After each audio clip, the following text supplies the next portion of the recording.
conducting this tutorial in the lab. I will not talk to the person, but if we could get it, then you can have experience on the lab, on the computer. That what are these MATLAB, how you will apply that, how you calculate, and how you can interpret the data, whatever this related to rheology and related to food safety. So that exercise you can do yourself on the computer. So we are going to arrange for you a lab where we have the personal computers where MATLAB is already loaded. Okay. So today may I request Dr. Donald to please start. Okay.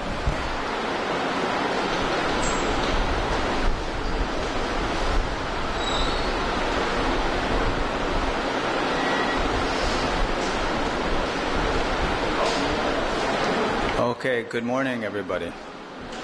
Yeah. So I learned when we went to the Golden Temple yesterday. Dr. Sogi was kind to take me there. It was a very nice, beautiful place. And then I said namaste to somebody. I said namaste, and then Dr. Sogi told me, no, when you're in Amritsar, you should say Sat Sri Akal. Sat Sri Akal. Okay.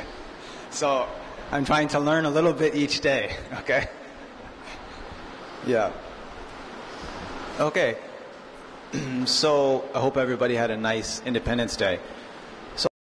So all of my PowerPoint lectures on MATLAB and my notes, which are in MS Word, and my computer codes, and there's an electronic book, I'm going to put all of them on a Google Drive, and I'll give the link to Dr. Sogi, and Dr. Sogi will send out the link to you, so you can go to the Google Drive and download everything. So then you don't have to copy down all the notes from the PowerPoint. Now, the notes that I'm giving here on the rheology, I don't have them electronic, so it's best for you to take them, okay? But for the MATLAB, I have everything downloaded so you can look at it and then you don't have to write everything, all right? And then the codes are there. Oh, and then before I start, I need to ask you, because when I went to Secunderabad and I was teaching in the factory, doing food safety. The Brookfield viscometer is probably the most common in the world, and I think the reason is that they build a quality instrument, but it's not expensive. So I think one instrument is about $3,000 US, but if you buy the Haka, like the concentric cylinder Haka from Germany, it's about $10,000 US. So not everybody can afford the Haka, but most people can afford the Brookfield. And the Brookfield is purchased by many companies, factories. They use it because it's reasonable and it gives you good result. So that's why I talk about it. And they assume Newtonian behavior. They have a cup. There's a cup with a spindle in it. And this picture right here. So it has a cup, and then here is the spindle, and then the spindles are different sizes. So they could be this big or even bigger. So if you have a very thick fluid, you can use a small spindle. If you have a thin fluid, then you have to get one that's larger. And these are in the book. I will show you when we get the computer up here. I'll show you the pictures of the spindles. So what happens is the spindle turns.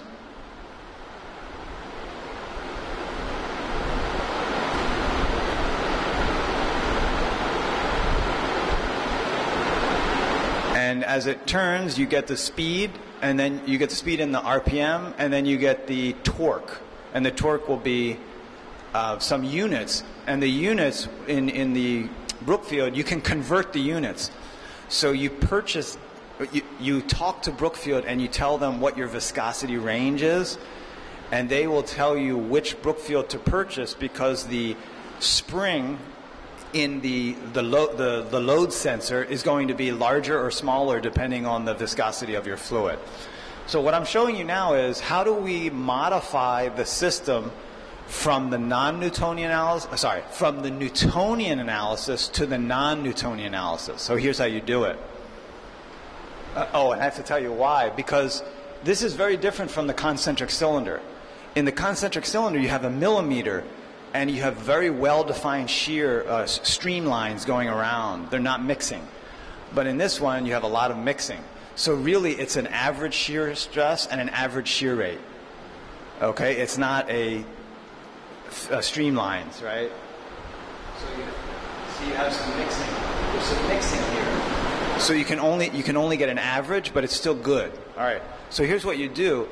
You know that the shear rate is directly proportional to the speed, and the shear stress is directly proportional to the torque.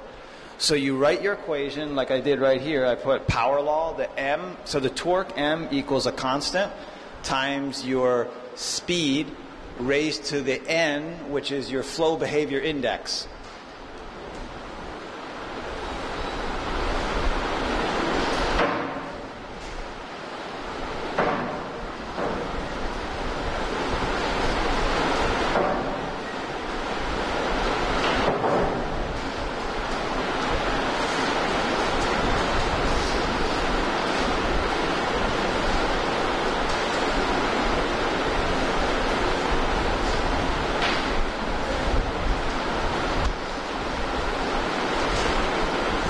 Right, so we call the capital K is the consistency coefficient. We call the N the flow behavior index at constant temperature. So this is a constant temperature, and we write this equation, and then you can take the log of both sides, and you get the log M equals log constant plus the flow behavior index times the log of the speed. Okay? So then, keep going.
Then we have this empirical equation where you can find the average shear rate is proportional to the N, and the K sub shear rate is an empirical equation. It's just a constant times 1 over N. And the N comes from the step 2 down here. So now you have the average shear rate,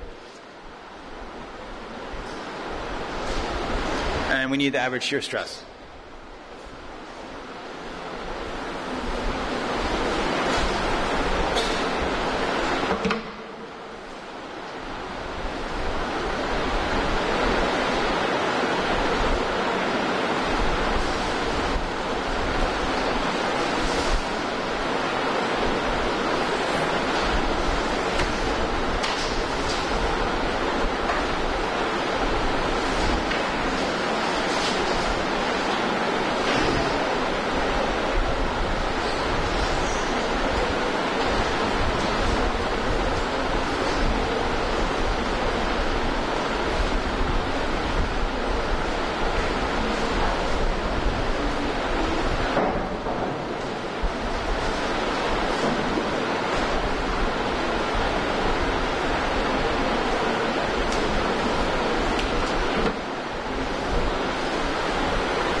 Remember, I told you that some of this is empirical, but still works very well.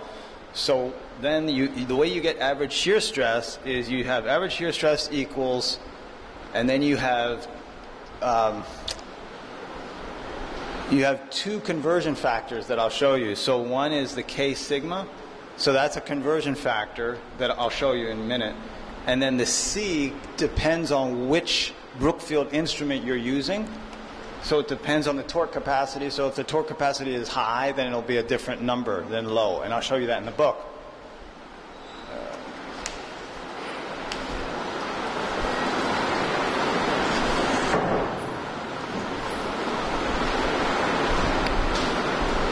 Yeah, okay. So if I'll show it to you when we get the computer, but if you have the book, if you downloaded the book, these two numbers are on page 32. So I'll put that there. It's page 32. They have the K sigma for the Brookfield spindle numbers 1 through 7. And then they have the C for 1, 2, 3, 4, four different Brookfields. Okay, so all I'll do is page 32.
So now that you have the average shear stress and average shear rate, you just plot it, and you can get the K. You get log K, and log of N. You get the N, which is the slope. Okay, if you do a linear regression on that. Okay, any questions, comments on that? So that's for your Brookfield spindles.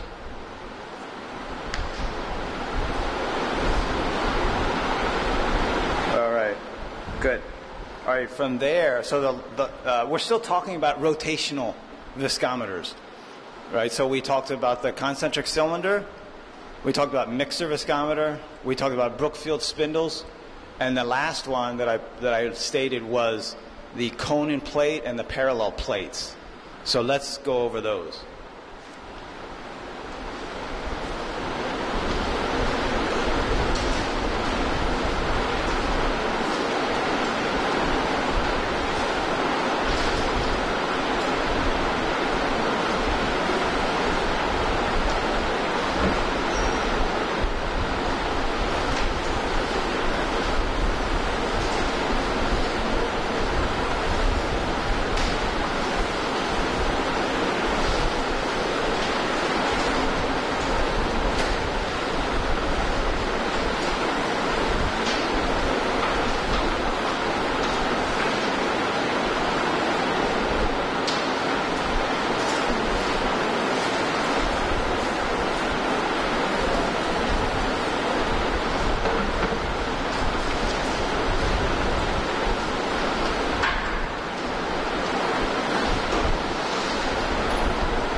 and the fluid food is between the cone and the bottom plate.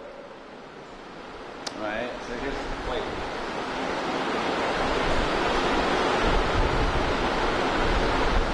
So it's just a flat plate.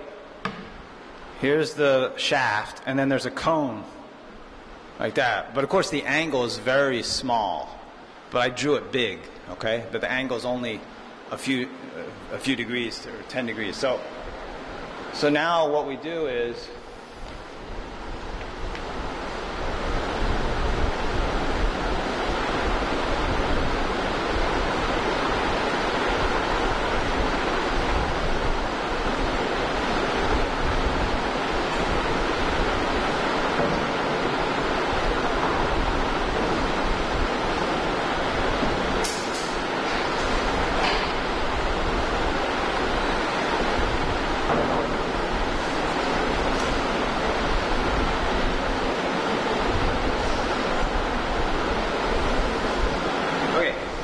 so if I know the angle, what I want to find is h. All right? So I know the angle and I know the radius. So if I know the angle and the radius, then I know the h.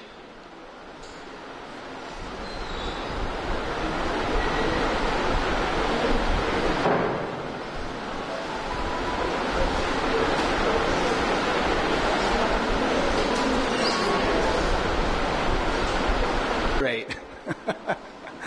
Okay. All right, so I'm giving away exam questions.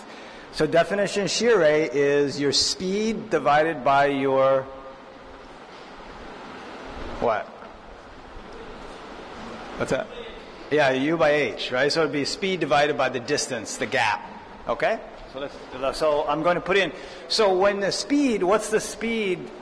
If you know the radius and you know the rotational speed, then you know the meters per second. Right? So the R.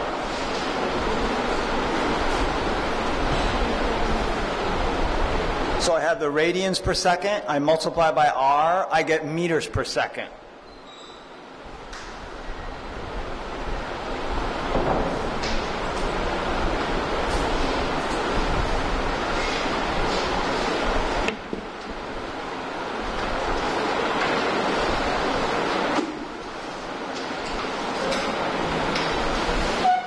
Okay, so look at what we have. And now I can cancel.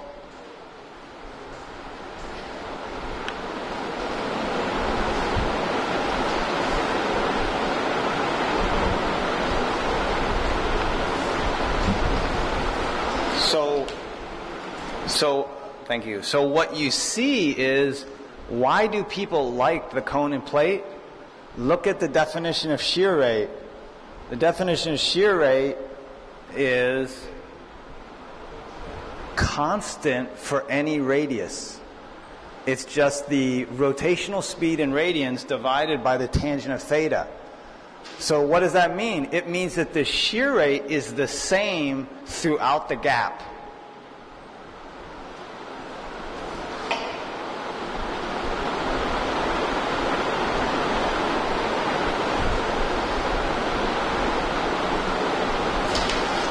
At all 4 points that I listed on there, the shear rate is exactly the same because the speed is increasing exactly the same as the gap is increasing. So the ratio is always the same. Therefore, you don't have an average shear rate, you have a constant shear rate throughout the fluid. So this is why people prefer the cone and plate. The cone and plate has the advantage over the parallel plate because the cone and plate has a constant shear rate. All right, so there it is. Now, how do we analyze it? So I'll show you how to do that.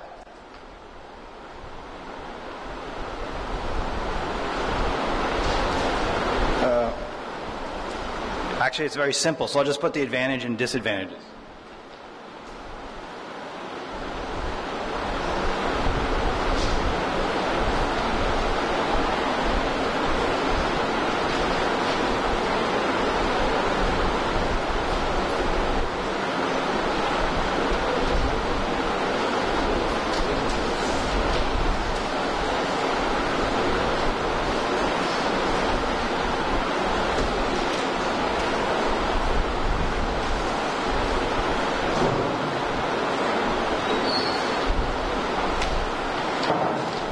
Yeah, so the advantage is that you have a constant shear rate, but the disadvantage is that you have a particle size restriction because the gap is rather small.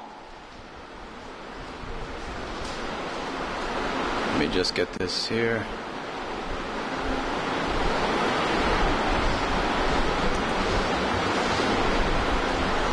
Just make sure this is online.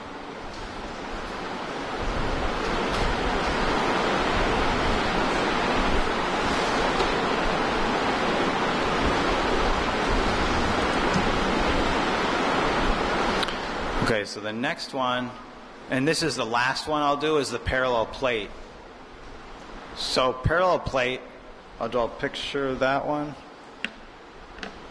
while this is coming up. Okay. Okay, parallel plate, it looks like what it sounds like. So it will be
So you already know that the parallel plate the advantage is that you can have larger particle size because it doesn't come down in the center. The disadvantage is that the shear rate is changing, it's increasing because the gap size is constant, but the speed is increasing as you move from the center to the rim of the plate. So here you have zero shear rate. And here you have maximum shear rate, and everything in between is in between shear rates.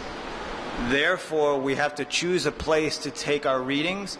So we're going to do our calculations at the rim of the plate, which is the edge.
Is it?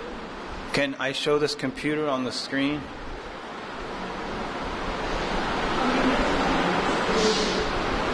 Okay, so while they're doing that, okay, so for the parallel plate, we just look at the rim of the plate, and we know the shear rate is going to be the omega r over h, the shear stress.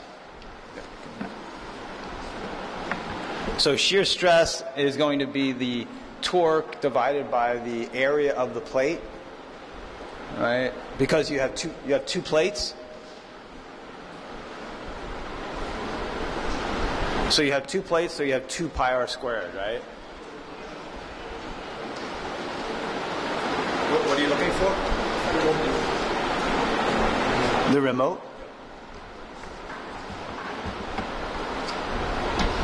Okay. So we have, I didn't.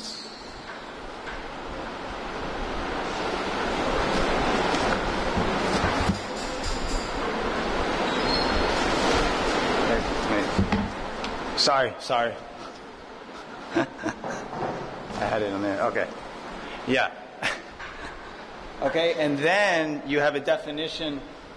We have a definition there. The n is going to be the slope of this log m versus log shear rate. And then you get the slope, and that's your n. Okay? So, so the n is easy to get. The k is a bit, you have to do that in another way. Okay? But you have to get the n first. All right? So this covers your parallel plate and your coning plate and your parallel plate.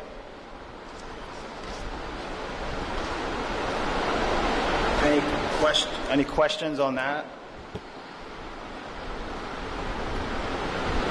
So let me go to, okay, I'd like to show you a little bit of some of the data. We'll do a few problems.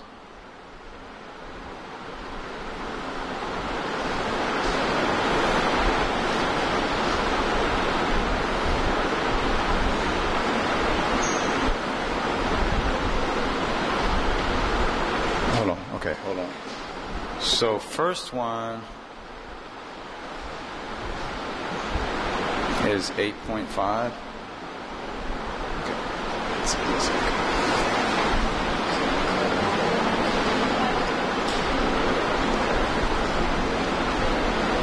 All right. So I want to show you, this is on page 105.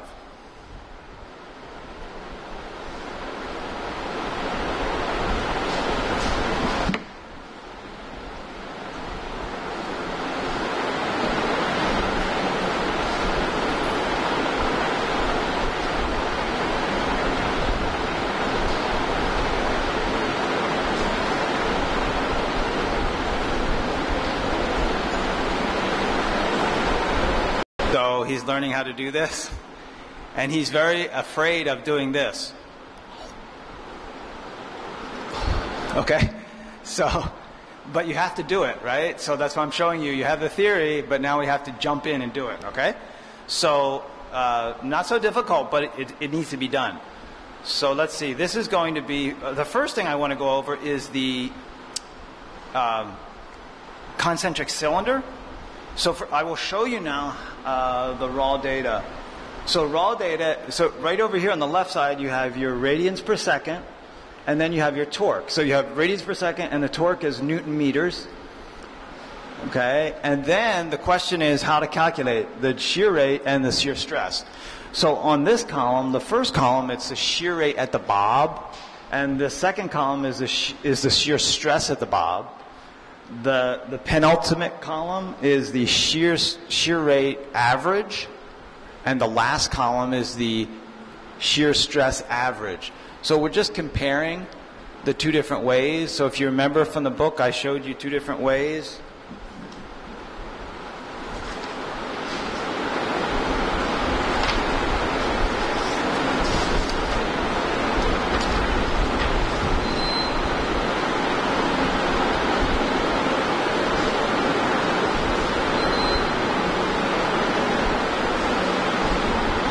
Okay, here it is, yeah. So pages 18 and 19. Let me just go back and then I'll come back. pages 18, 19. Just to remind you the equations. Right here.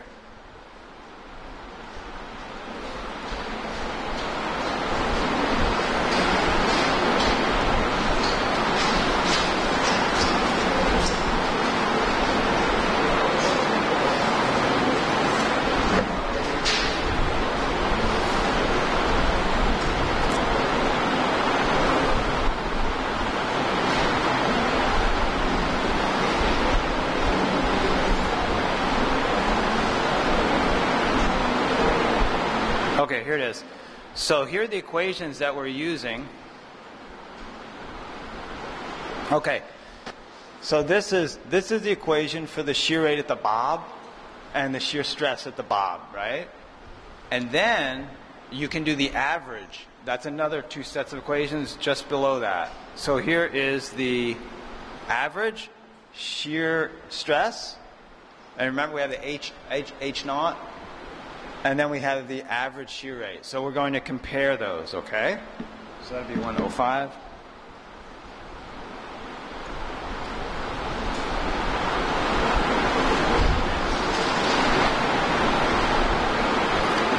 Okay, so when you...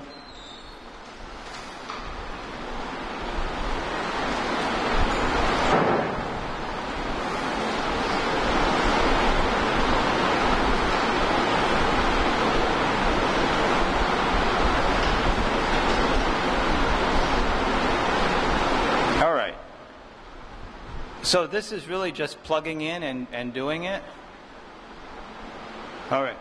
So then you can calculate all those, they come directly from those equations. And if you compare the numbers, you see that they're very close. So the shear rate average and the shear rate at the bob is very close. A lot of companies, they put this in their software. A lot of companies just use the average because it's so close. So I'm just giving you the two. Now, because I'm an engineer, I tell the students, I say, you know, because the first thought is, why do I need to do this? Because the software will do it for me. Okay, so then I say to them is, why does the company need to hire you if the software can do everything? So, you know, the misconception. What I'm saying is, as food scientists or food engineers, you don't want to have a black box mentality, because the black box mentality means that I purchased an instrument that was calculating the area under the curve, and they had a constant wrong. So all the equations, the results were wrong, and the students came to me and said, I don't understand why I'm getting these results. And I said to them, you took my class, we went over integration under the curve, I want you to write out the equation, the correct one, and compare it to their equation. And they did, and they found that the one that was in the manual was wrong. So we called up the company and told the company. And then we changed the equation because we knew what the correct one was. So it's very helpful, okay? So that's the first one. And you just do the equations. That one's very straightforward. Now the second one, the mixer viscometry, is not... Oh, by the way, let me show you the results here. So the results are for two temperatures. So the first one is a 2 degrees centigrade, and the bottom one is 83 centigrade, and this is for ice cream mix. So if you saw this, what would you guess is what kind of fluid is it? Newtonian, shear thinning, shear thickening, what?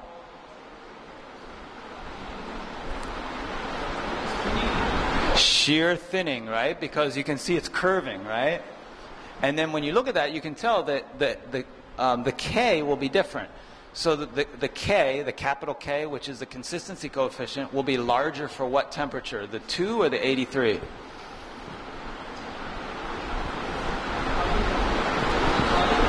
So the consistency coefficient will be larger for which temperature? The 2 degrees C or the 83 C?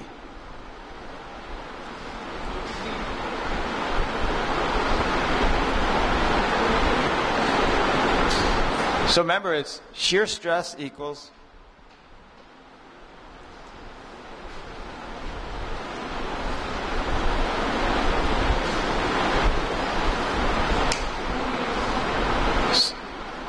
Should be 2C, right? Because the K is higher.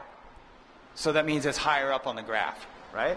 So the K is higher. Remember I told you the K gets larger as the temperature goes down because the viscosity becomes higher as the temperature goes lower, right? So that's all I'm showing you, okay? So it makes sense. All right. Very good. Now let's look at something a little more complicated. This will be your mixer viscometer. So this one is going to be, how do we get the K double prime? K double prime. So what do? Well, you have this equation. So if you remember,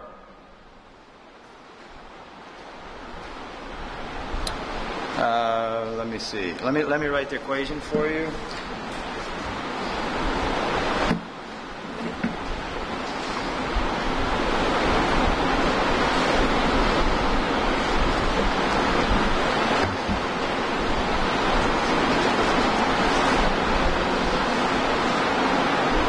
Okay, here's the mixer viscometer equation for Newtonian fluids.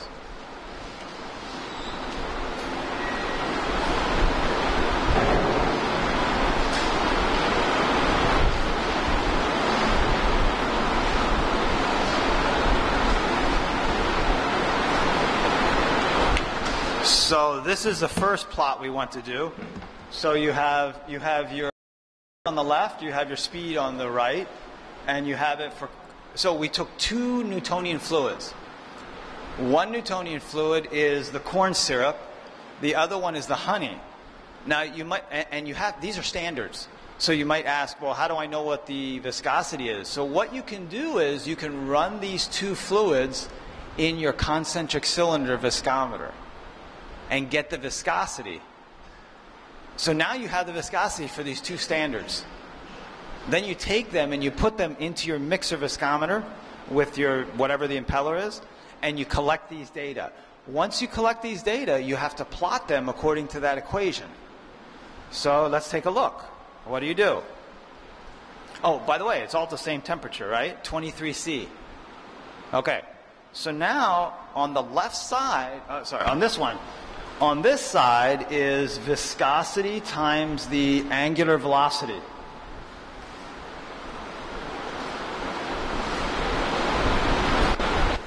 And down at the bottom is the torque.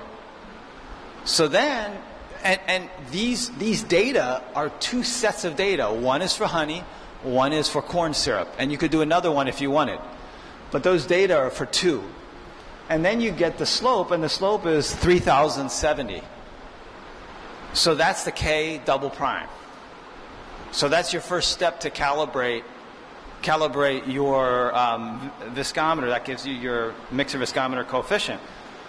And then the second step, I don't have the data listed, but I'll give you the equation.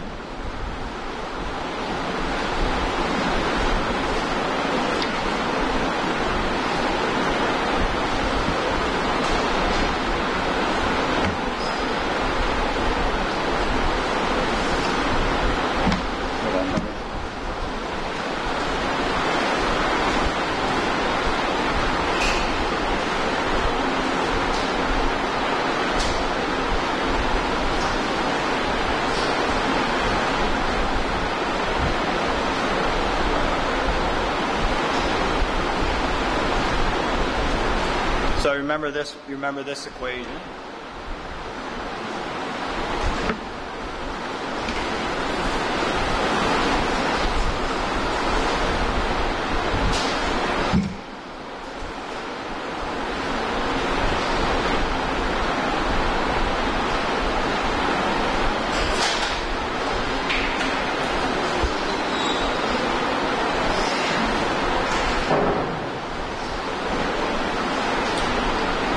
So on the second step, you would go ahead and I gave you this information.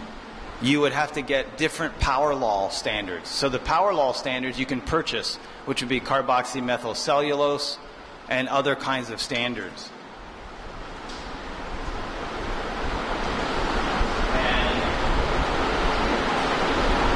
And so once you, if you buy the standards, then you would know the consistency coefficient, capital K, and you would know the N. for your standards. So you run those, and you get a torque, and you run it at different speeds. Your K double prime we just got right here. And then you plug it in, and you get the average shear rate at any speed. Right? So when you get the average shear rate at any speed, then you can plot your average shear rate, and you can plot your viscosity versus that. Okay? So then we have a, let me show you. This is page 24. Let me show you page 24. Impeller. Now you have your unknown sample. So let me show you the data for that.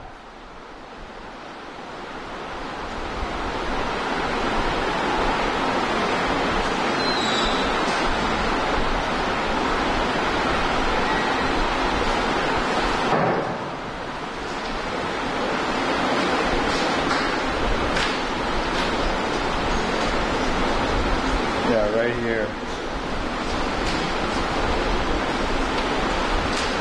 Okay. So this is page 109.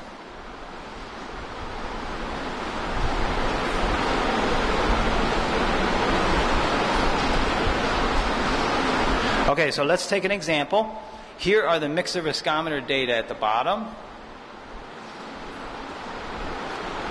So this is mixer viscometer data using a helical screw impeller. You know the K prime, you know the K double prime. And it has, so your unknown sample is Prego pasta sauce with mushrooms at 80C. You run it at different speeds and you have different torques. Now, how do you analyze the data? So you come in here and we're going to give an example. So you take this equation right here, right? And we're going to take an example. So you're going to take one speed with one torque and you multiply by K double prime. So let's go to one speed is 10, and I'll show you right here. So 10 radians per second. So you see 10 radians per second.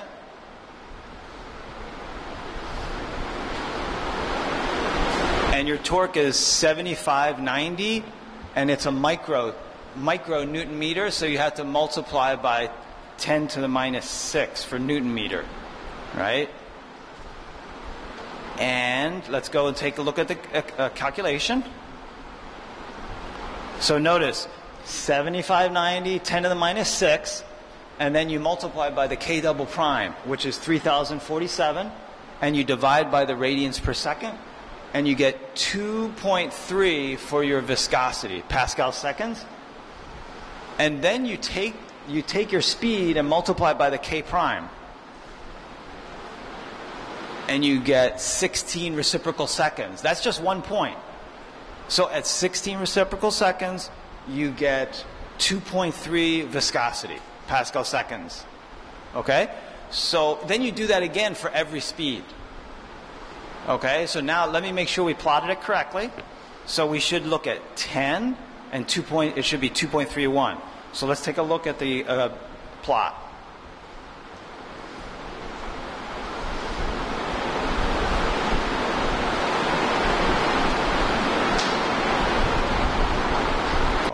Put it in MATLAB, and then you plot it, and you can see that the viscosity is coming down with the shear rate. So you know that's what kind of fluid. Shear thinning, shear thickening, Newtonian. Shear thinning, right? And then you can do a regression, and you get your K, your consistency coefficient is 17.5, and flow behavior index is, so that's n minus 1. Equals minus, so I think it's 0.3, right? I think it comes out, yeah, n is 0.26, right? Because this is viscosity, okay?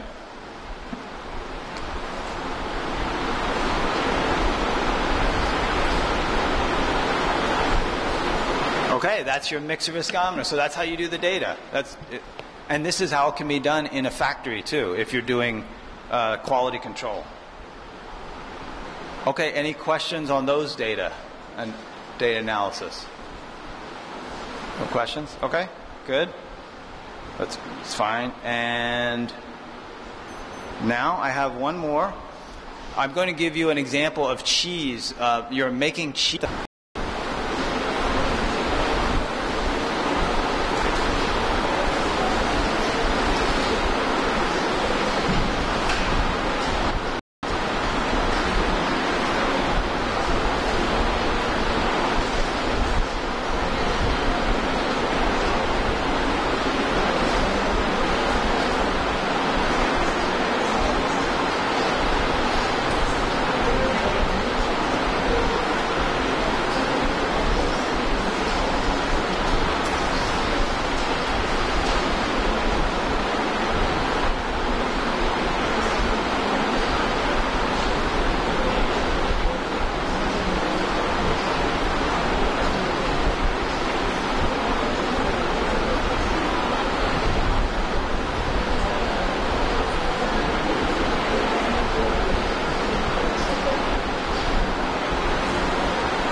Okay, so this is your problem at the factory, and because I do work, I teach this in the U.S., so sometimes they use the English units, but we convert to kilograms. I'll convert it. So I put pounds per hour in case you're working with an American company. Okay, so let's first get the Q.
hang on. I just wrote down the wrong number.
Okay, so I want to find the maximum, I want to find out what concentric cylinder, what should be the velocity range, and what is the maximum torque capacity for my concentric cylinder.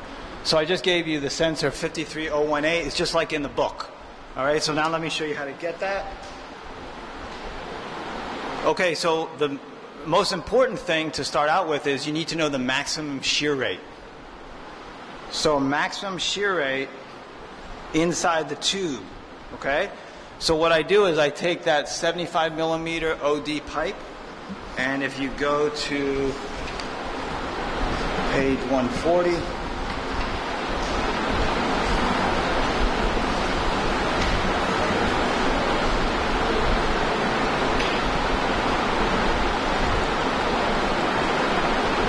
well, I'll just keep going.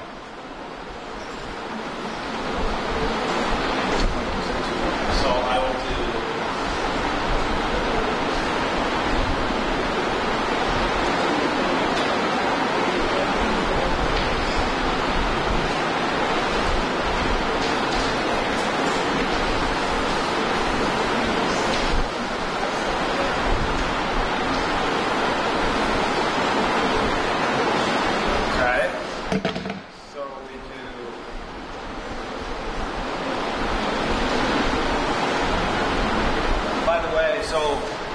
where is the maximum shear rate in the pipe? At the wall, at the center, or somewhere else?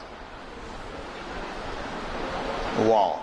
So maximum shear rate, maximum shear stress is always at the wall. Okay? It's always at the wall because that's where the derivative is the greatest. At the center, it's 0.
Yeah, okay, so what I did is I just calculated the shear rate max is going to be 133.6 per second, and then the minimum would be 1/10 of that. And then I take, for a concentric cylinder, you have the shear rate max equals that function with the speed in it, and the alpha is the radius of the cup to the bob. So that's a 1.38. When you put that in and you solve for your shear rate max, you get 31.8. I'm not sure, speed. Your speed max should be 31.8. And so you take the minimum as 1/10 of that. So it's 3.18. Okay? Yep. So I'm just stopping there. Okay? And we'll finish this on the next lecture. Okay? So we'll take our tea break.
This is an example problem in the company, if you're working at a company. So the question was, if you're processing the cheese and it's in a 75 millimeter pipe, and they ask you for the rheological properties, and you go into the lab, how should you measure it? And so we found out to begin with, here are the speeds. So the speed on your concentric cylinder viscometer, we calculated based on what's happening on the floor in the factory. And so I have the N, I have the Q, because we calculated the Q. And then I calculated the maximum shear rate is 133.6 per second. So remember I told you, when you calculate maximum shear rate, it should not be too high, because that usually doesn't happen. So that's reasonable, 133, because the shear rate is probably not over 200 or 300 reciprocal seconds. All right? So you get that, and then you calculate the speed. So I got the speed there, and then I converted the speed into RPM. Right? So that's your RPM of your concentric cylinder, which is rather high, okay? But that's your maximum. And then you run it. So when you run your test, now you run it maximum of 300 RPM, minimum of 30 RPM. That's good enough. You don't have to go to 0. You just run it, okay? And then I did the shear stress maximum based on the power law model. So shear stress maximum, you calculate it out based on the Bob dimensions. Right here. And when you plug it in, you end up with a maximum shear stress of 0.114 Newton meters. Okay? That's the first part, all right? And then the second part, I have another part which would be, let's do, what happened? Yeah, question. Yeah, that's the, I should put R Bob. The value of R in the pipe is, I wrote it in here, it is, I got it from the book, and it's 0.072, so I can show it to you. It's on this page. It's 0.072. Okay. Okay, I'll tell you which page I got it from. I can tell you the page in the book is page 140. It's not coming up.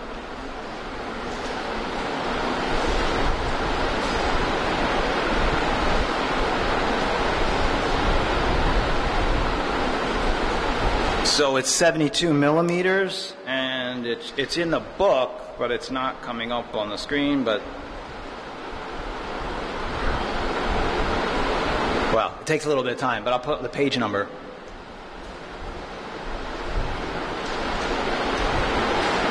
And that is the inner diameter of the pipe. Oh, right here. Okay. It's good. All right. Good question. Okay, so now the next thing is, if you do not have, maybe you would like to run it on a cone and plate. So the question is, what should be the cone and plate specifications? So let me write that out. Instead of the concentric cylinder, or you could do both.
I forgot to give you the alpha, or I didn't write it, so I'll give you the alpha is 21 millimeters by 15.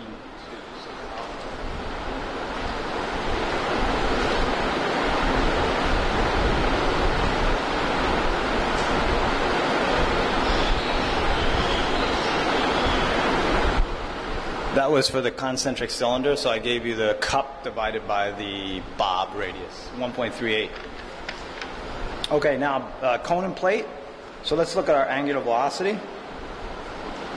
All right, so we just use the equations from the cone and plate. Let me get those.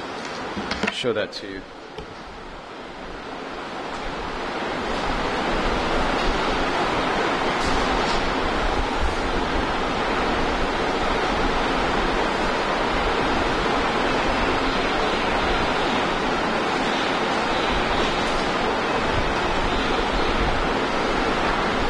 Right here.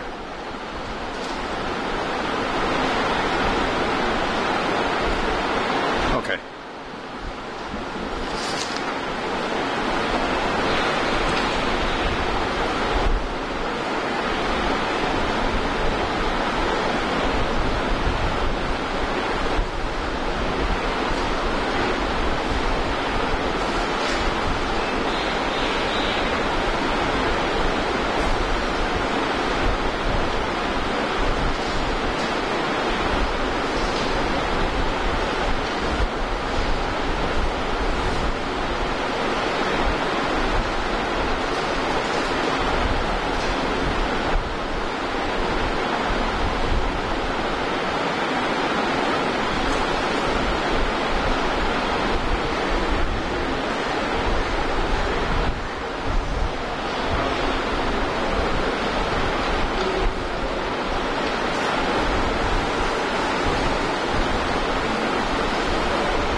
Okay, so the first thing is we already know our shear rate maximum because we calculated it based on the pipe and the flow. The pipe radius and the flow and the end value. So we know that, we plug it in and you just multiply it by your tangent of theta. So tangent of 3 degrees, you know on your calculator you have to make sure you use the radians or the degrees. So you have to tell the calculator that you're using degrees. Otherwise it thinks it's radians, right? And then, then the answer is 7 radians per second. And then you take 1/10 of that, and that will be your minimum speed that you need to run your test on in your cone and plate.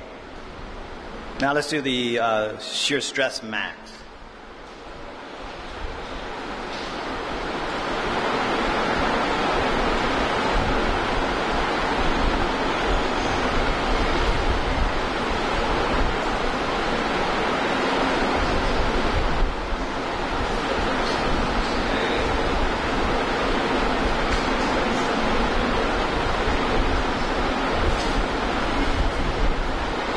Just use my power law equation, put it in here,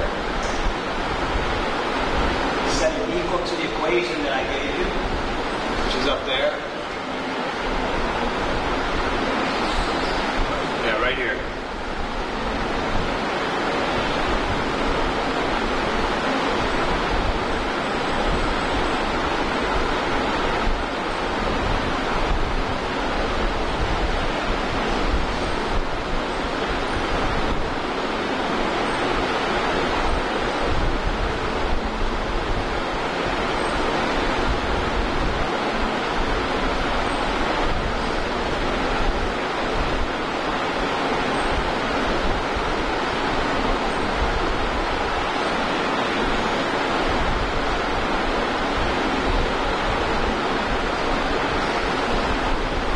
Okay, and so I used a 30 millimeter, right, because that's the radius. I gave you 60 millimeter diameter of your cone, so 30 millimeter radius is in there. And that gives you your maximum. That's your M max. I'm sorry, not your M max, that's your shear stress max, Newton meters. Okay. Huh? Wait a minute, I have something wrong. Sorry. I miswrote that. Hang on. Everything is correct except the last part. Stop right, so that one's correct, and then you solve. That's what I meant to say. So you do M max equals 0.5 say. You solve for the M max. That's for your cone and plate. Okay? All right. And then I'll put here.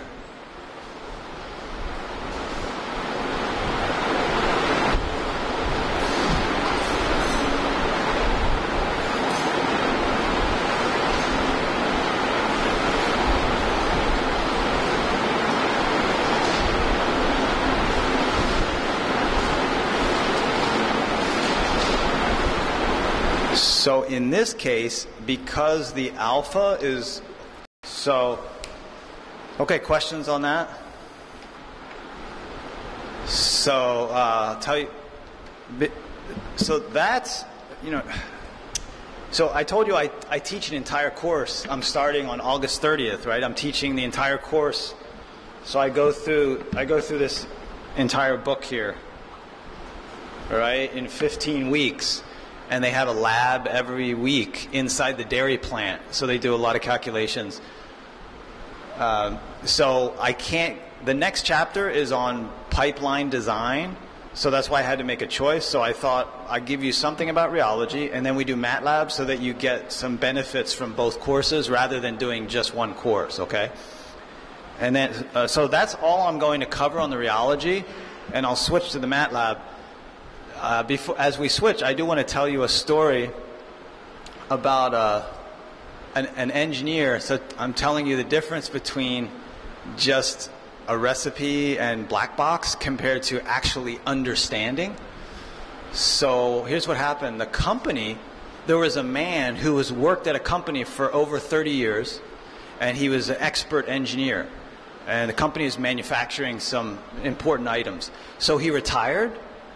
And one day the company had a problem. They had a very large machine that was producing their product, and the machine stopped working, and they didn't know how to fix it. And they said, let's call Mr. Jones, because he was here. He would know how to fix it. So they called him and they said, would you please come here and do some consulting, because they're losing $1 million a day because of producing so much product. So he said, okay, I'll come in. So he came in, and the machine was there, and he walked around the machine, he turned this, he made it run a little bit, he listened, he looked at it, opened a few things, he spent about an hour or so diagnosing it. So after about an hour, he pulled out his piece of chalk and he put an X on the machine here, and he told them, he said, open the machine at this point and tighten these parts here and replace that part there, and it will work.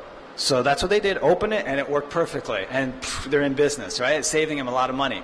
So they said, okay, thank you very much, that's great. And they said, please send us your bill. So he sent them a bill for $1,000. And they looked at it and they said, $1,000? You were here only for an hour. That's a lot. They said, I think you need to send us an itemized bill. So he sent an itemized bill, and here's what it looked like. And it said, on the itemized bill, it said, piece of chalk, or box of chalk, $1. Knowing where to put the chalk mark, $999. Okay? So the reason I tell you that is, when you go out to work, people are paying you for your knowledge and your understanding. That's what's worth most of the money. It's not just, can I just do something, do I understand the theory, or do I just do something according to a recipe, or do I do the black box? That's not what they're paying you for. They're paying you because they believe that you have understanding and knowledge and experience, and you're gaining that, right? So please try to avoid the black box approach, which is what I'm showing you, right? Okay?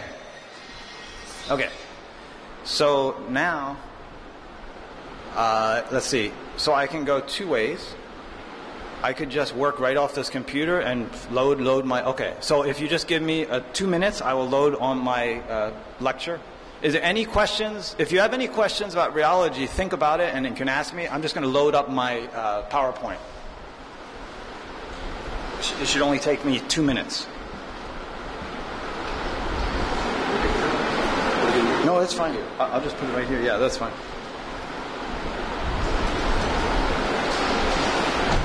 Oh, wait a minute.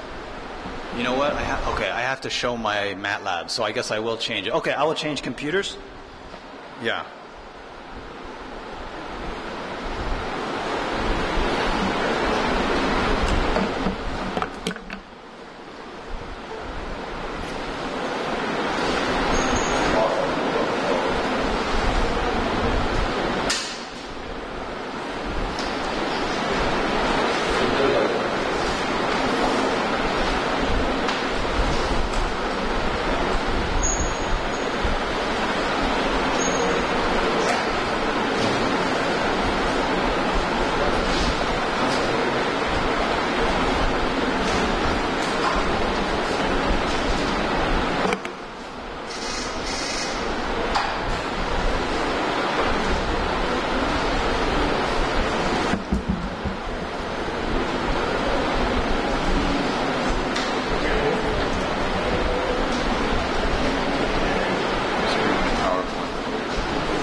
Just give me, I just want to bring up my PowerPoint.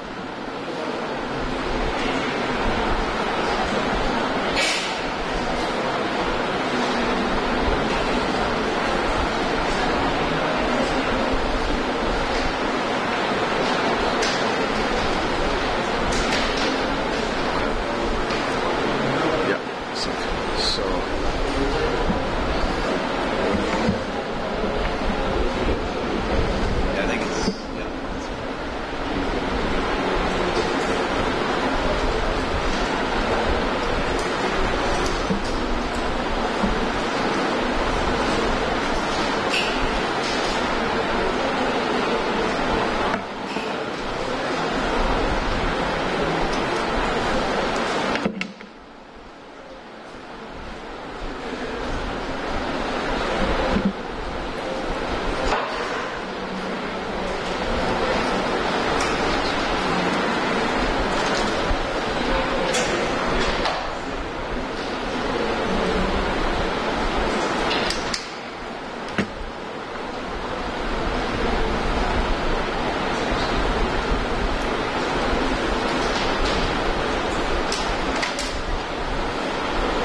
So a little back.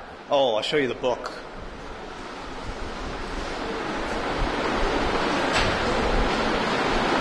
Okay. So just a little background on this course that I'm going to be teaching. So I will load. All of this is going to be uploaded. I will give Dr. Sogi the link today. I can send it to you after lunch. I'll just send it to you, and then he can send you the link, so you can access all of my slides. So a little background on this. So in 2011, I took a sabbatical year at Washington University in Missouri because my wife worked there.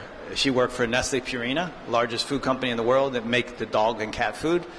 So I was with her, and then I worked at Washington University, and I developed a course for a forward problem with this book and the inverse problem on another book, and I will show you the other book later. I will load that. So you won't find this course anywhere. I'm the only one who really teaches it because I'm the one who put it together. Okay, so I'm not teaching you somebody else's course. This is my course. I developed it all in 1 year when I was at Washington University. And the other thing about this course is this course was developed out of my research. It's a graduate level course. Nobody asked me to develop this course. I went on a sabbatical. I developed it myself. I came back to my chair, and I told my chairman, I said, okay, I'm going to teach this course. He said, okay, it's good. Because at Michigan State University, in order to be promoted, they recommend that you develop your own course on your own research. That way you have good graduate courses from the people who are well qualified. So what I did is I developed this on inverse problems. I really wanted to teach a course on inverse problems only, But in order to do the inverse problem, you have to know how to do the forward problem first. So I spend the first 40% of the course teaching the forward problem out of this book. And then I switch to the inverse problem and teach the last 60% on the inverse problem from another book. So what I'm going to do in these next few days is I will teach you the forward problem for the first couple, 2 or 3 lectures, so you know how to use MATLAB. And then I will switch to the inverse problem so you can use the forward problem to do the inverse problem. And the purpose is so that you can analyze your data better. So it's really to help you in your professional development, okay? And the evaluations I get from the students are very good. The students tell me that they like the course because at the end of this course, I require every graduate student to give a presentation, 15-minute, it's like a 13, 15-minute presentation, and I tell them on the very first day, I say, in last week of class, every student has to get up like you're at a research conference. You can use your own data, or I will give you data, but you have to make a choice, or you can get it from a paper. And then they stand up, I'm sitting there just like Dr. Sogi is sitting there, I'm sitting there grading them. And they have to give a presentation to the entire class, starting from beginning to end. Here is my assumption, here are my data, here's my analysis, and here's my conclusion. And then I grade them on it, and that's 25% of their class grade. And then I tell the students, if you do the final project presentation on your data, you can submit that to a professional conference, so you get 2 for 1. You get a class grade, and you go ahead and go to a conference, and you weren't even expecting it. So basically, I'm giving a free conference presentation if you do a good job in my class. So many of the students sign up for the class because for learning MATLAB. So now I'm just going to go through, and I can't spend a lot of time on the MATLAB. I'll just go through fairly rapidly. My suggestion is, I don't know, are the students allowed to go and practice in the computer lab? Okay, but after class, can they stay, or can they go in earlier or other times? Yeah. Okay, so my suggestion is you can take my notes that I'm giving you, and you can go outside of class and go practice some of the things that are in here. Okay, so let's get started. Okay, this one is very quick, and then we'll switch to chapter 2. This is just the overview of the book so that you see what the book is doing. So, okay, so this is just telling that you're using mathematical models, and it's showing you in the book how to use MATLAB to analyze your mathematical models. Remember, this is almost all forward problem. Forward problem means, I'll tell you what it is, but you know your parameters and you just generate your y values. Okay? Okay, so this just tells you about mathematical models. So in the mathematical models, they have independent variables, dependent variables, and parameters. Okay? In this book, he likes to say forcing functions. I'll show you what that is. That's just his terminology. In the book, he uses this as an example. It's a very nice example because it has a solution that you cannot solve directly. So he shows you how to use MATLAB. And what it is a person jumping off with a bungee cord, and the person jumps off and then comes down and bounces back up. And so it's very useful for a mathematical equation to describe the movement and the motion of this bungee cord. So this just shows an example. You know that when someone jumps off and keeps falling, because of the air resistance, there's a terminal velocity. You can't go above that, right? If there's no air, if it's vacuum, then you keep increasing velocity. But since there's air, then there's a certain terminal velocity. And then here's the differential equation for that. This is just example to help you learn how to do it. And then this just shows you how to approximate the derivative. So you see right here, whoops, right. If you want to approximate dv dt, you have to, and you want to do it numerically, you use approximation. So here's approximation. You just take the v, the v ahead minus the v present divided by the time interval. Not exact, So actually this is not close enough for us, so we'll show you later how to do Runge-Kutta methods, the RK. If you took mathematics classes, you probably learned about the Runge-Kutta methods. And we'll do that later. So how do you improve the solution? You can use smaller steps, and there are different laws. So this is just an overview. I don't need to go into the details on this. This shows you how the book is set up. And what I'm going to do in these few days is I'm going to focus on the differentiation right here on part D. So tomorrow I will get into ordinary differential equations and show you how to use MATLAB to solve these equations. So it should be very useful if you have any equations. And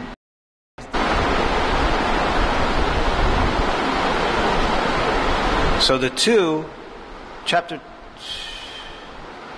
2 is going to show you some MATLAB fundamentals. So I know some of you it's possible that you feel like you cannot, well, you've never done it before, so you may have some anxiety. So let me tell you very briefly, how did I do this? So when I was an undergraduate, I learned Fortran, right? So I think you don't learn that anymore. I learned Fortran, C++, and Pascal. Now those are not used anymore, except for the people who are in the electrical engineering. They do fast computational methods. So in 2005, I was using Excel to solve some problems, but it took up a lot of memory. And it's inconvenient because so much calculation, Excel is not good if you have too much calculation. So I hired an electrical engineering student who went to my church. He saw me, I saw him, and we talked, and he said, I can help you do MATLAB instead of Excel. So I paid him, and I told him, okay, first you code it, and then you teach me MATLAB. So he did the code, and then we sat down, and he showed me the code. And I said, okay, I can see what it's like. So in 2005, I knew no MATLAB. And within a few years, I learned MATLAB because of him. And then I went on my sabbatical, and I learned more of it. And how did I learn? I learned it by simply coding. I kept on doing codes and talking to people and looking at other people's codes. So you can do the same thing because I'm going to give you my codes. You can take them, my templates, and you can put your functions in there. And if you keep on doing it, you'll become good at it. Okay, so it's not so difficult. You can learn it. All you have to do is keep using it for your research. Okay, let's go. So I'm going to show you chapter 2 and chapter 3 shows you some basics, how to do it. And in the afternoon, you can sit there and do it on MATLAB. Okay, and I'll show you right now on my own screen. So let's just, if you've never computer coded before, you need to know that when it says A equal to 4, what it's doing is it's opening a space called A, and it's taking 4 and sticking it inside that space. That's what it means, okay?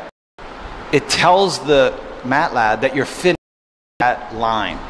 If you take out the semicolon, then it's not sure where to stop, and it starts printing out the lines. So you semicolon, unless you want to see the short, long, and short engineering, you will see in my codes, unless you want to see many digits, I just use short. Otherwise, you have a lot of digits, and we don't need to see so many digits. So here, for example, you put format short, and that's what I use. If you need to see many digits, just do format long, okay? So, and I'll show you the examples as we go along. See, can people see, or do I need to move over?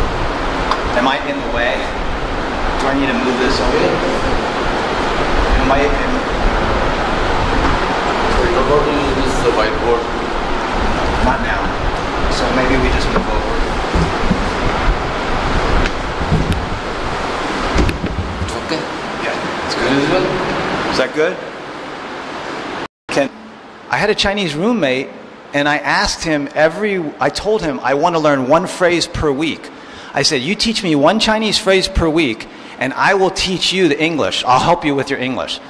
So then I said, at the end of the year, I had 52 Chinese phrases. 52. On the first week, he gave me a phrase. He said, when my friend calls on the phone, you tell him, when he says, oh, is Li Linong there? You tell him in Chinese, you say, I'm sorry, he's not here. May I take a message? So then the phone rang and I said, oh, 对不起，他不在，请传个话给他吗? And I was reading it off the wall. I was just reading it like that.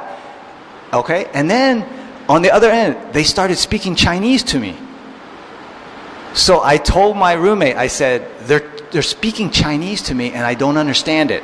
He told me, okay, I'll give you a new phrase for next week. New phrase is, I'm sorry, I don't understand Chinese. Please speak English. So I wrote it down. Next week, then I said the first part, and then they spoke to me in Chinese, and I said that. I said, 对不起，我不会讲中文，请用英语. And they thought, okay, well, it's very strange, right? So then at the end, so that's how I learned. That's what I'm telling you. In MATLAB, you can do the same thing. You just learn a little bit each week and you become good, okay? So keep going. Okay, why do they call it MATLAB? MATLAB means Matrix Laboratory. Matrix Laboratory. So what they do is they're very good at using matrices, okay? So let me show you this. Okay. So you put in A equals 1, 2, 3, 4, 5, and that's what it looks like. It's a vector. Now, if you put a semicolon, then it becomes a vertical vector. If you don't put the semicolon, it becomes just horizontal. So when MATLAB treats everything as a matrix, so if you say A equal to 4, it treats it as a 1-by-1 matrix. So on this one, the top one, it would be a 1 row by 5 columns. So it's a 1 by 5. The bottom one is a 5 by 1. 5 rows, 1 column. Okay? So now the next one is a 2D array. When you put in A and then you put a semicolon, you can see how it splits it up, row by row. Okay? And if you want to transpose, you just put a apostrophe. So I can show you this. It will change from a column, from a row to a column, like that. Okay, now this is my. Okay. Whenever you want to clear the window because it's become cluttered, just use CLC. Let me see if I can put that up.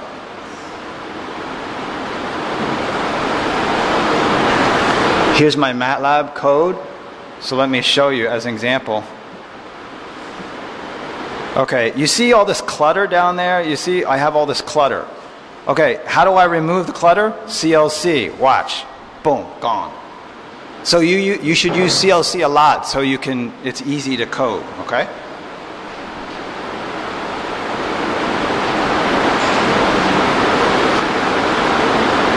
Oh, and another thing, do not use clear all. I don't like clear all because when you clear all, you can no longer debug because and I'll show you later. How do you debug? Does everybody know what debug is? And you need the breakpoints to check the errors in your code. Only God has no errors. All of us have errors, we have sins, we have mistakes. You need to debug, okay? Okay, so here we go. How does it refer? So it refers the indices. So it goes like this. If you just say only a C12, right? Actually, I don't usually do that. I usually use the row. I use the method on the bottom. So I usually say C2, 1, and that will be second row, first column. C32, and so on, right? C5, 1. There is no 5. There's no 5 row. So I like to use the bottom way. And then if you want to make a matrix that has all zeros, you just use zeros, and then you just say how many rows and how many columns, and you get all zeros, and it's a good way to start. And if you have any, you can do the same thing for ones. And then if you be on the off diagonal, then you use a 1 or a -1. Let me show you. So this one is x equal diagonal v0, looks like that. Okay, 1, 2, 3 is on the main diagonal. If I change it and I do the 1, it moves up. If I do the -1, it moves down. Okay, so does that make sense? You see how it moved over? And if I do -1, it goes down. All right. Colon. So the colon tells you the start and the end. So on this one, same thing. You put 1 to 3 by an interval of 0.6. So 1 and so on. So you go 1 to 3, interval 0.6. Okay, and then diff value. Let's see. I want to. Oh, a second. I don't want to. They're just saying the 0.6. If you remove the 0.6, it assumes 1. Right? The default value is 1. So 3 to 6, you just go 3 to 6. If you want to decrease, you just put a minus. Okay? And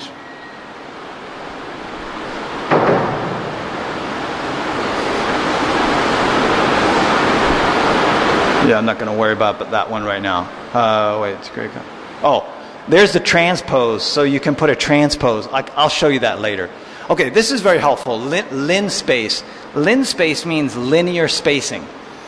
So you want to create something that is linear spacing, you just put the apostrophe at the end. So the big advantage of MATLAB is that you can do matrix manipulations very easily, and for the inverse problem, you need to do matrix manipulations. Okay, log space, same thing, except you use log space. And it just moves up by a log, okay? This one, okay, if you want strings, words, characters, you can put F equal, and you just use apostrophe. Apostrophe will give you the string. If your line is too long, you use a ... ellipsis. Okay, and okay, we'll leave you there. All right. How do you do mathematical operations? The, exponentiation, multiplication. Okay, division will be like this, but if you do a left division, that's a separate topic, so I have to teach you that at another time. But I'll tell you, left division, don't worry about it for now. Let's not worry about this one. I think you probably know that. This is for the electrical engineers, complex numbers. I don't usually get into that, so I'm going to skip this one. Okay, now, have you all studied, how many, has everybody studied matrix multiplication and matrix?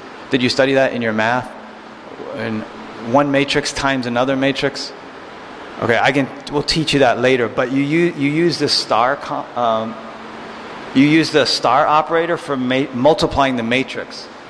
So I will teach you that in there's another lecture coming up on that. Now, this is important because when you do matrix manipulation, matrix multiplication, you have one matrix times another. If you put a star, that means you take this matrix and multiply by another matrix. Sometimes you don't want to do that. Sometimes you want to multiply cell by cell. So the first cell times the first, the second times the second. If you want to do that, you tell MATLAB by putting a dot in front of the star and a dot in front of the division. And then it will do one by one. And I use this a lot. I'll show this when we do our inverse problem. And also, if you try to raise to a power, you have to use that dot with the raised, and that will tell you you're doing each element raised to a power, okay? And you'll see that in my codes. If you want help, you can do help, and you can look for, we'll do that. Okay, graphics. So here's an example of a simple code. So the T means you go from 0 to 20 by increment of 2, and that apostrophe tells you to make it into a column because it's transposing, okay? So then you set up your GMCD, and remember, this is the equation I showed you at the beginning. So this is showing you how the person jumping, this is his velocity. And then you plot your X first and then your Y. So let me show you that on my, okay. And then you do a title. Your title, you just put in apostrophe, your label, apostrophe, and same thing. If you want a grid, you can put a grid. So let me see if I can pull that up.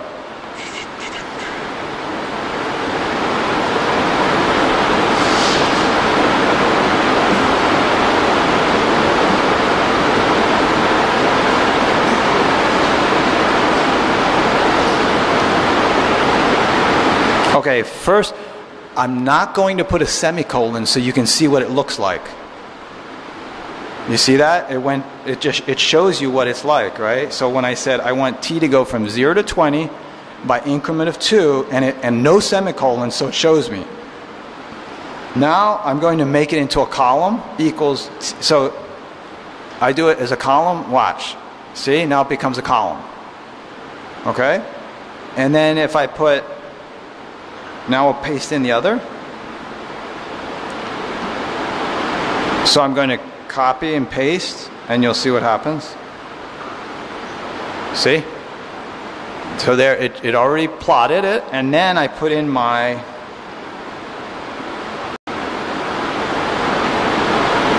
titles. Here are my titles and my labels, and I'll do the grid at the end.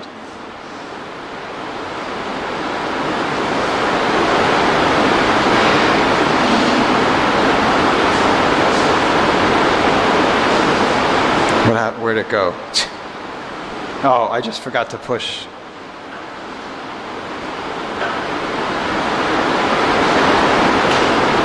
Huh? Hang on.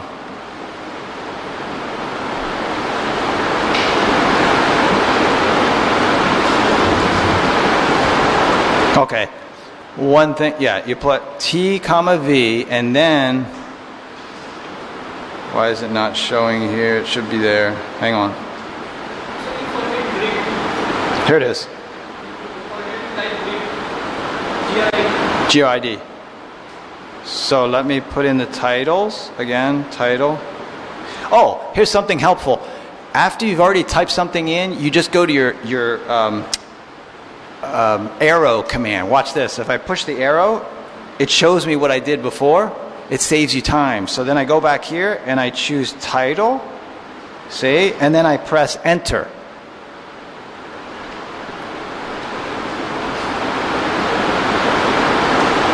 See, it put the title here and then it put the axis labels there, okay? If you have multiple figures, no, let me say that again. If I want to put another plot on this figure, what will happen is if I just say plot, if I say plot another figure, it will replace that line with the new line. If you want both lines on the plot, you have to say hold on. So let me show you. Here's what I'll do. I'm going to do hold on. What that does, it goes to the plot and it keeps all the lines on there. And then it allows you to place another line on the same plot. So then I could say T2 equals hang on, let me see what I got here. Okay, let's do this, and I call it T2. And then, oh, I forgot to put a semicolon. Okay, that's all right. And then I say Y2 equals, and then I'm going to do 3 plus T2, 3 plus 4 times T2, and I put a semicolon because I don't want to see it. And then I plot, because I already did a hold on, right? Hold on is there. So then I plot my T2 comma Y2, and it will put both on the plot. So you go like this, and now we look at the plot.